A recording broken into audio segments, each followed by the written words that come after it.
Good evening. We'll bring the work session for Tuesday, December 4th to order. We have two items on the agenda for this work session.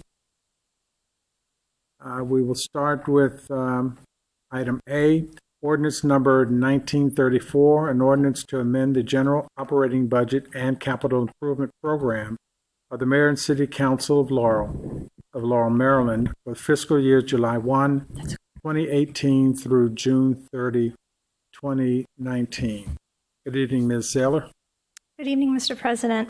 Excuse me, as you are aware, the budget is initially adopted through an ordinance, and therefore when we have issues affecting revenues and expenditures that cross between categories and departments, we need to pass an ordinance to amend the budget. So before you is it is the first amendment to the FY 2019 operating budget, and we're trying to address allocations of insurance proceeds, the financial activities of the Laurel 4th of July Committee, the savings in the election budget. Excuse me, we have a notation for staffing for Laurel TV coverage of community events, the allocation and official placement of 3 federal grants for the hazard mitigation project in the CIP, transfer from major facility maintenance project for the community for the RJD Center floor refinishing project to be reallocated to the Armory. Excuse me. So those are the issues before us. In addition to that, we have, covered the insurance proceeds. So you have at the bottom of the first page is where the revenue budgets start. In those initial categories, there are no changes at this time. On page 2, you have an addition of $6,621 to miscellaneous refunds and rebates. That is the total of the insurance proceeds at this time that we have received for vehicle maintenance, repairs, excuse me, from vehicle issues, as well as a totaled vehicle. The $23,830 is the total of the activities of the 4th of July committee at this time. Again, we have separate bank accounts for them, but the actual activities are brought through the operating budget, so they're reflected. They have no net effect on the budget or our revenues, but this is a mechanism for you to be able to see what's happening with them. So this reflects, so included in the 23,830 is the payment for the fireworks, the band that plays at the field, and some of the other expenses that they have on the day of the event. So it's an overall increase to the operating budget of $30,451. Excuse me. Moving on to the operating expenses, we are, excuse me, taking $40,000 from the election budget for the elections that didn't need to occur, the special elections that didn't occur this year, moving those to the city administrator's budget for further allocation. We are getting deeper involved in our document imaging project and program for greater use of our Laserfish system by more departments and trying to capture more of our archivable information as well as daily use information in that system, as well as planning for possible reallocation to the snow budget if necessary based on predictions for this winter. Moving down further, you have the corresponding increase of $23,830 that goes into the community promotion budget. Again, this is the complete balancing transaction on the revenue side and the expenditure side, reflecting the activities of the 4th of July committee. Further down is the addition of $2,309 increase to the automotive maintenance budget. This is a portion of the insurance proceeds that needs to be allocated to the vehicle maintenance budget based on repairs made in those insurance cases. On the next page, in Department 10960, miscellaneous financial uses, is the balance of the insurance proceeds is being transferred to the capital improvement program for partial funding of a future replacement vehicle for the vehicle that was totaled. So again, you have an overall increase, a balancing increase of $30,451.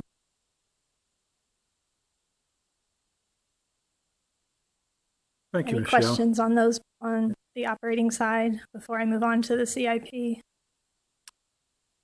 Councilman Sidnor. Yeah, I think you answered the question. I just want some clarity on it. Can you go back over line item 4790-900, the $23,830? You said that's the money already been raised from the 4th of July committee already, and it's just going to be transferred into the. That correct? So what happens is we have separate bank accounts for them, and as they do fundraising, that money goes directly into that completely dedicated bank account.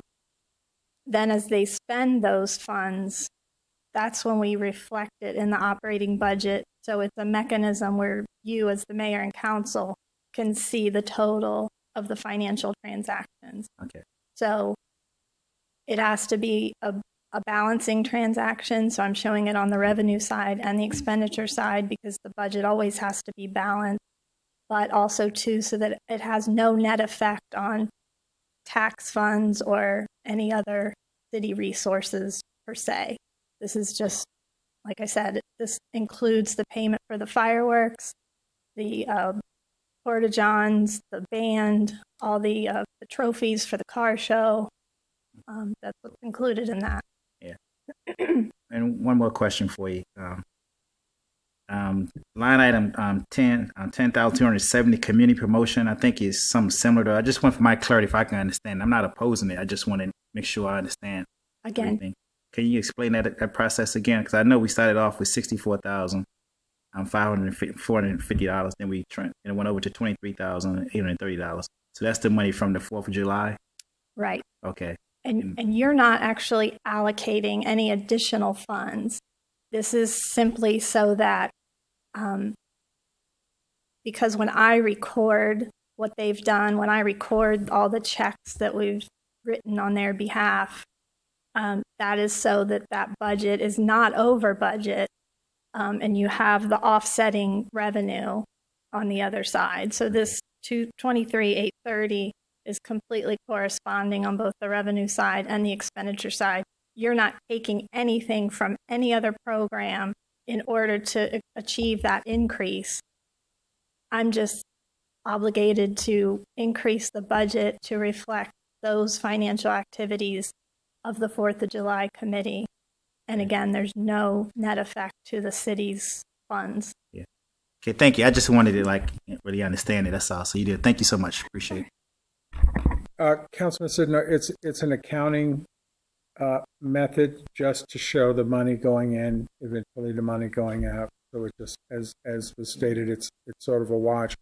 But Michelle, before I ask the rest of the council for any questions, staying on that, is there any other revenue anticipated for that 4th of July committee expenses or for the 4th of July event? So I'm glad you asked, because included in the initial $69,450 of the budget is the city's contribution of $15,000 that you all approved in the originally adopted budget, as well as miscellaneous contributions to various nonprofits, and a couple of special events. So that $69,000 was in the original. We've already made the contribution, the $15,000. That doesn't include the tens of thousands of dollars that we pay staff the day of the event, the day after the event for the cleanup.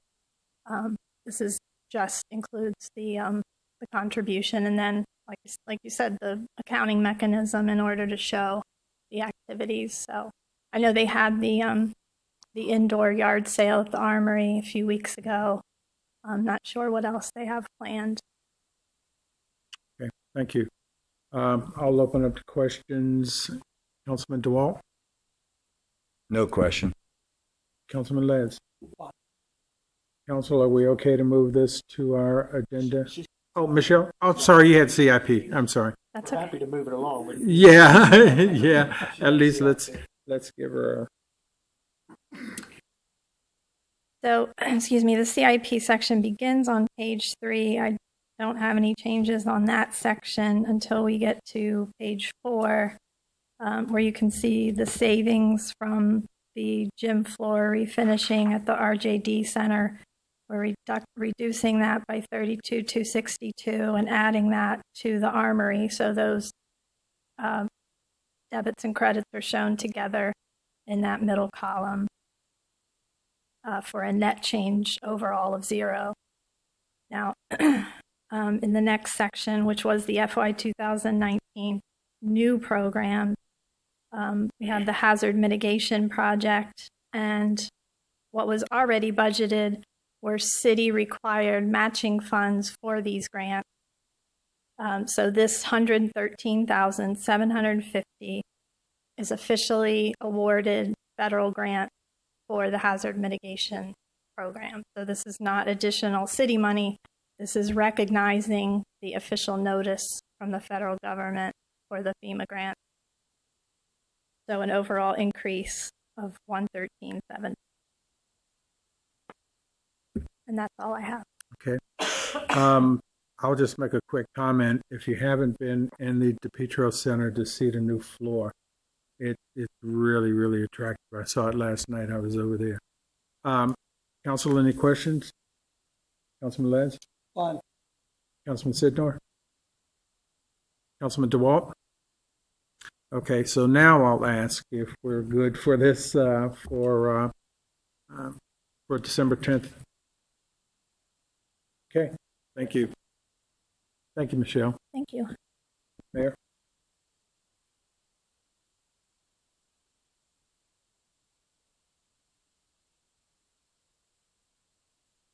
Council, any comments and thoughts? Yeah, I don't see any reason why. I just, so everybody heard me. Yeah. Since December the 10th is our last meeting of the year, did you all want to try to suspend the rules on these next two, just clear the books for the new year, per se? Seems like there didn't seem to be any issues raised with the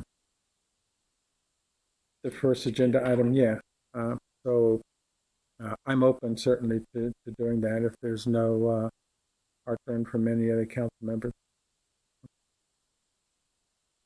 Okay. Councilman Lynn? Good. Councilman DeWalt? I'm good with that. Okay, excellent.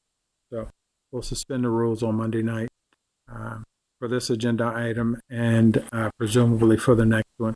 Item B is resolution number 6-18, a resolution to establish the City of Laurel 150th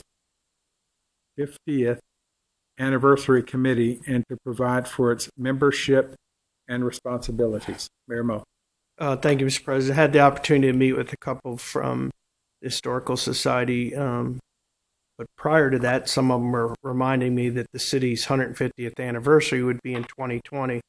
We did have the opportunity to meet, just kind of brainstormed. One of the things I did go back and was look at some of the old records when they did the bicentennial and other things, and Ms. Rao gave me some information as well and kind of took some things from there.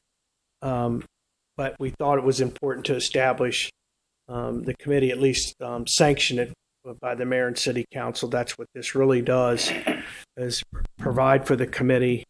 It talks about allowing certain responsibilities. Also, one of the things, it's they'll serve without compensation. We, again, I don't want to lock anybody into anything, but I think that looking at the prior events that they had and the different people that were involved in the different organizations, I think you'll see something similar to the same thing. But and it would probably be, it could be almost like a an 8-month or a year-long thing where they did something each month. It looked like we're again still talking. Nobody has talked about chairs or vice chairs, but I think as the budget process moves forward, the city's going to have to make and commit some seed money. And again, we talked about setting up an account here within city government, like we did with July 4th that you just talked to you about, and honorary chairs and all those things. This also states that the committee can't bind the mayor and city council to any contracts or anything like that. Everything else, I think, as the committee moves forward, would be the individuals really setting up any policies that need to be set up, and we would assign staff, and then at the budget cycle we would try to allocate some seed money as the next budget process goes on. So it's really kind of modeled after the last one that was here. I'll answer any questions that anybody may have. Councilman Sidnor. Thank you, Mr. President. Mr. Mayor, what do you think seed money be? The same thing, about $15,000 we might donate to the committee? Or we haven't even really got that far. It could be more. I mean, it depends how elaborate. But again, part of what I saw, the information before, they went out and got sponsorships. They went out and got businesses to donate and others to, the different organizations donated.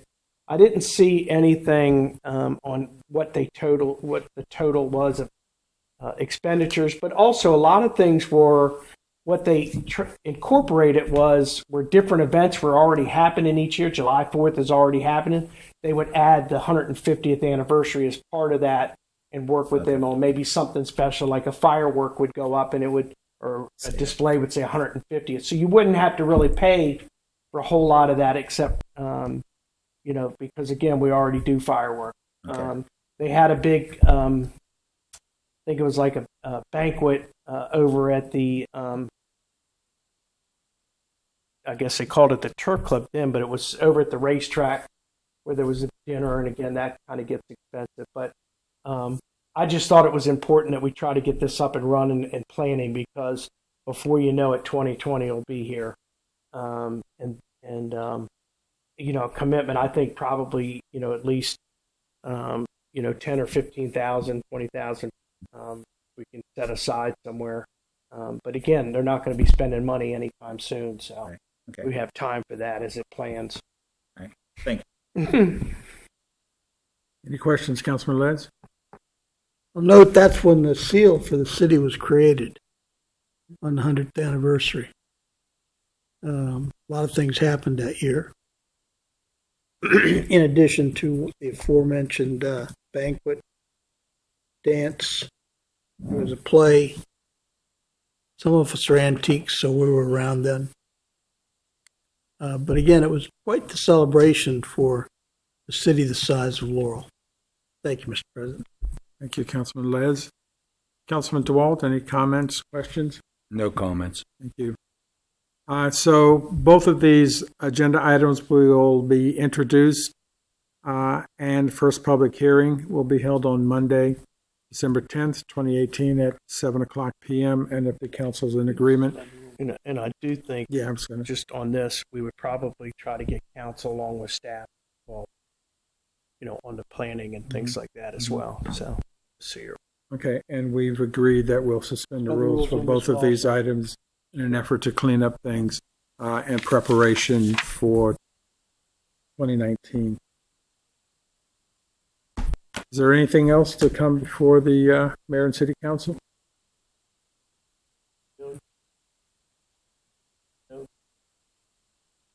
Wonderful. Seeing none, thank you. This meeting is adjourned.